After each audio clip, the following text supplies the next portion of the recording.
অভিনন্দন বাংলাদেশ টিম, অভিনন্দন অভিনন্দন অভিনন্দন। মনে মনে ভাবছিলাম বাংলাদেশ টিমকে জুতার মালা দিয়ে অভিনন্দন করতে হবে, কিন্তু না, অবশেষে বাংলাদেশ একটা বিজয়ের হাসি, অনেক সুন্দর বড় একটা জয়, যে জয়ে বাংলাদেশের পক্ষ থেকে সমস্ত মানুষ খুশি এবং হ্যাপি। অনেক দিন পর একটা স্বস্তির জয়, এরকম জয় হওয়া দরকার। অনেক ব্যবধানে অনেক বড় বড় জয়, এত ছোট দলের সাথে এত বড় জয় না নিলে তো এটা পুষায় না। কিন্তু আমার দুঃখ কষ্ট হয়েছে ওই যে লিটন না 2 বল খেলকে 1 রান করছে, তোলে ধরে লাহাকির লেগায় চেহারা দেখানোর লেগা, তুই তো কোনো খেলা বোঝিসই না। তারপর নাজমুল হোসেন শান্ত, এইটারে যে দলে কিল লেগিয়া নেয়, এইটা আমার বোধগম্য না। 3টা বল খেলকে 1টা রান করছে, যে কিনা দলের অধিনায়ক। তোরে দলে রাখছে কিল লেগিয়া, দলের টাকাগুলো নষ্ট করার লেগিয়া, দলের ভারসাম্য নষ্ট করার লেগে তোরে দলে রাখছে। তুই তো টি-20 খেলার যোগ্যতাই রাখো না। একটা প্লেয়ারের যদি 107 স্ট্রাইক রেট হয়, সে দলের অধিনায়ক হয় কীভাবে? সে তো টি-20তে চান্স পাওয়ার কথা না।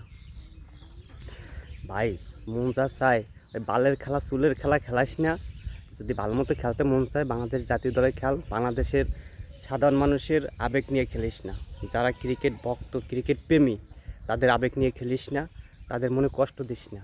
দল দিয়া অবসর নে, দল থেকে চলে যা, ভালো একজনের সুযোগ দে যে বাংলাদেশের জন্য ভালো কিছু করতে পারবে। 3টা বল খেলবি 1টা রান করবি কে? তুই 3 বলে করবি 6 রান। তুই দলের অধিনায়ক, তুই সবার থেকে বেটার খেলবি। তুই তোর ওপেনিং খেলা লাগবে কে? হায়, তোর ওপেনিং খেলা লাগবে কি লেগে? খেলা দেখাইতে নামো।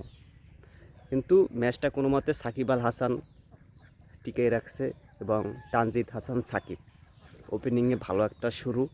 ঠিক আছে, টি-20র মতো 135 স্ট্রাইক রেটে ব্যাট করছে, 26 বলে 35 রান করছে। আর সাকিব আল হাসান 46 বলে মেবি 64 রান করছে, যার জন্য স্কোরটা খুবই হাই স্কোর। হাই স্কোরের জন্য বলবো যে ইউএসএ যে পিচে খেলা হচ্ছে, সে পিচে 120 রান যথেষ্ট, সেখানে 159 রান, হাই স্কোর বলা যায়। সেখানে বুঝতে পারছি বাংলাদেশ দল জিতবে। আর মুস্তাফিজ তো অসাধারণ বল করছে, 4 ওভার বল করছে, মাত্র 12 রান, উইকেট নিচ্ছে মেবি 2টা হবে।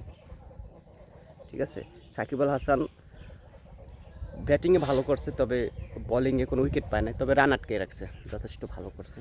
সব মিলিয়ে বাংলাদেশ দল ভালো করছে। সবাই সব দিন ভালো করবে না, ঠিক আছে, 1-2 জন জ্বলে উঠলেই ম্যাচ জিতবে, এটাই স্বাভাবিক।